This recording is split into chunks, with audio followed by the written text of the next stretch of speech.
Political capital, when I'm in the 60s or 70s, I spend it to do pension reform, to do teacher tenure reform, to veto income tax increases. And sometimes that's not popular. So we'll go up and down, and I bet you it'll cycle back up again before we're through this process. You mentioned pensions, so let's talk about that. It's been one of the key things that you've been working on. You had a big win from your state Supreme Court on that issue, but there's still a long way to go. How do you get there and convince people that you can get the big things done? Well, because we have already. When you think about, we've capped property taxes in New Jersey at 2%.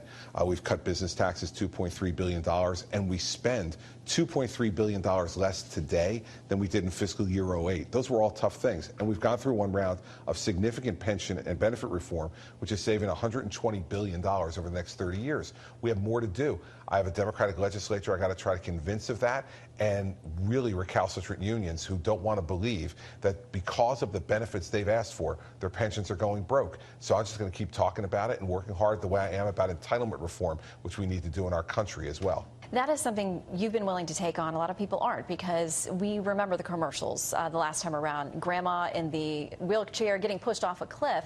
Why are you willing to tackle that? It's never been popular. Shannon, you know, and I know a lot of the viewers who are watching know, 71% of federal spending in this year's budget are on entitlements and debt service. If we don't deal with this, we can't invest in national defense. We can't invest in education. We can't invest in infrastructure. The things that people want us to do in the government, we're not going to be able to afford to do, and those programs are going to go insolvent.